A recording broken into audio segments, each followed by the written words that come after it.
Jadi, meskipun Indonesia saat ini sudah bebas, merdeka menjadi budak petani dari Vietnam, India, Thailand, dan Pakistan, faktanya saat ini Indonesia masih belum sepenuhnya bebas dari mafia pangan. Semua ini berawal dari kekesalan Presiden Prabowo dalam pidatonya beberapa bulan yang lalu, ketika beliau dengan tegas mengatakan bahwa di Indonesia telah lahir sebuah model ekonomi baru, model ekonomi yang tak pernah diajarkan di negara manapun, yakni faham ekonomi serakahnomik. Ada fenomena baru.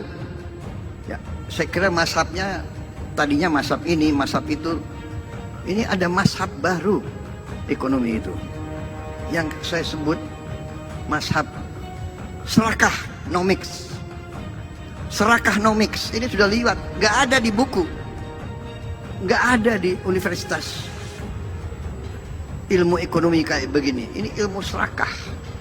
Akibat perilaku segelintir orang yang lebih mengutamakan kepentingan pribadi di atas kepentingan rakyat bersama, membuat Indonesia mengalami kasus yang tidak ada dalam pelajaran buku ekonomi manapun. Misalnya nih, negeri ini menguasai lebih dari 55% hingga 58% pangsa pasar sawit dunia. Ya, kita adalah pemasok utama sawit bagi negara-negara lain. Secara teori, apapun mazhab ekonominya, baik sosialisme, ekonomi campuran, kapitalisme, bahkan neoliberal pun, semuanya pada sepakat pada hukum besi supply and demand. Kalau pasukan besar, harga seharusnya turun dong. Tapi, apa yang terjadi pada Indonesia? Bukannya murah? Malah langka. Inilah ironi paling gila, bukti nyata bahwa mafia pangan telah membalikkan logika ekonomi dan mempermainkan bangsanya sendiri. Nah, baru-baru ini, Menteri Pertanian Amran Sulaiman membongkar kasus yang tak kalah memilukan di sektor pangan lainnya.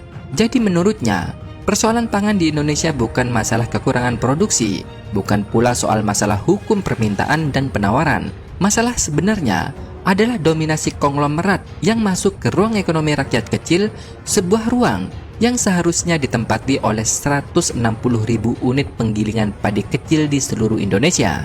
Produksi gabah nasional di Indonesia saat ini sekitar 65 juta ton per tahun.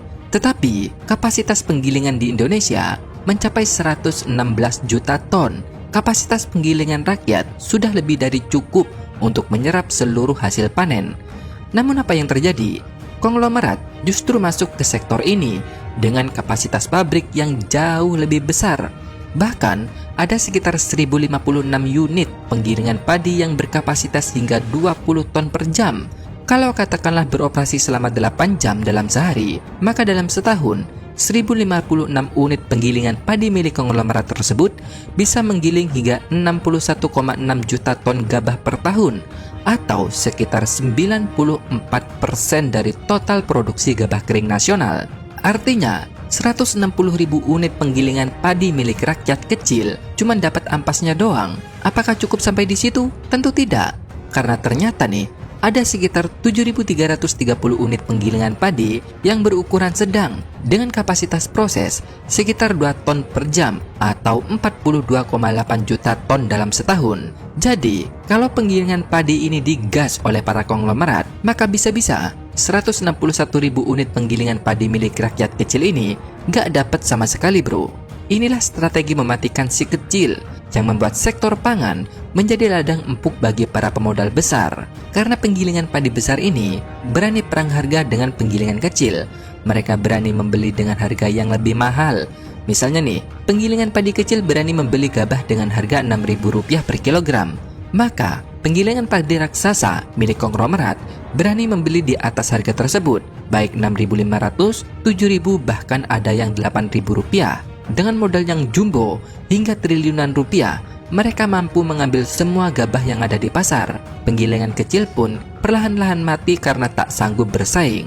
Nah, kenapa tindakan ini disebut keji? Bukankah ini persaingan bisnis biasa? Wajar dong kalau ada yang kalah dan ada yang menang.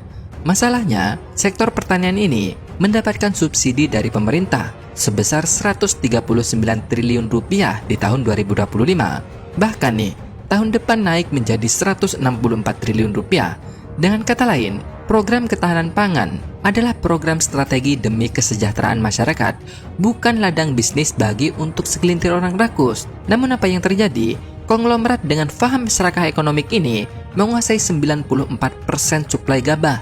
Artinya, subsidi yang seharusnya dinikmati oleh seluruh masyarakat, khususnya masyarakat kecil, masuk ke kantong para konglomerat yang super kaya dengan penghasilan puluhan triliun per tahun. Bukan hanya sampai di situ loh, mereka dalam menjual hasil produk atau berasnya, mereka juga bermain kotor. Misalnya nih, beras premium seharusnya punya standar patahan maksimal 14,5%, tapi mereka tega mencampurkan beras patahan 33 hingga 59%.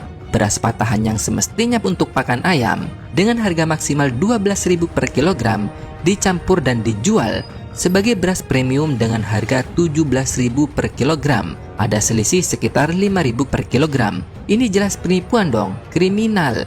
Bayangkan, jika 2 ton beras patahan saja yang mereka dapat jual, maka keuntungan yang dapat diraup mencapai 10 triliun rupiah. Dan dengan menguasai sekitar 94% produksi gabah nasional, bukan mustahil nih, mereka bisa menjual 20 juta ton beras patahan, meraup keuntungan gila-gilaan hingga 100 triliun per tahun. Inilah yang terjadi selama puluhan tahun bro. Dan angka itu baru di beras saja, belum termasuk minyak goreng, gula, jagung, kedelai, dan lain-lain. Beruntung nih, kita punya Menteri Pertanian yang tak kenal kompromi. Para konglomerat rakus itu kini resmi ditersangkakan. Nama-nama besar memang hanya muncul dalam singkatan, seperti WS, LS, SM, dan lainnya. Meski hanyalah inisial, tapi publik tahu betul siapa mereka. Mereka adalah raksasa pangan, penguasa merek-merek beras premium nasional, pemilik modal triliunan rupiah, pengendali pabrik besar, dan sekaligus penguasa rantai distribusi. Singkatnya nih, mereka adalah oligarki pangan yang selama puluhan tahun telah merajalela tanpa tersentuh. Nah sekarang, harapan untuk membersihkan mafia di sektor pangan itu ada. Meskipun masih banyak yang perlu dibenahi, tapi setidaknya nih, untuk pertama kalinya dalam sejarah panjang penuh kelam, oligarki pangan berhadapan langsung dengan negara. Akhirnya nih, pemerintah kita memilih berdiri tegak, membela petani, melindungi penggilingan kecil yang selama ini terdesak, menghentikan praktek monopoli yang merusak stabilitas harga, sekaligus memukul balik konglomerat yang selama ini penghisap subsidi negara demi keuntungan pribadi. Dan satu hal yang tak kalah penting, semenjak Kementerian Pertanian di tangan Amran, sektor pertanian mencatatkan pertumbuhan yang sangat tinggi, bahkan tertinggi dalam sejarah pertanian Indonesia, yaitu sebesar 13,5%. Kalau dulu, sektor pertanian dianggap lemah atau cuma sekedar pelengkap penderitaan, namun kini menjadi salah satu motor penggerak ekonomi nasional. Sekali lagi, memang betul masih banyak yang perlu diperbaiki, tapi capaian ini menunjukkan bahwa Indonesia sedang berada di jalur yang tepat. Nah, gimana nih kalau menurut pendapat kalian?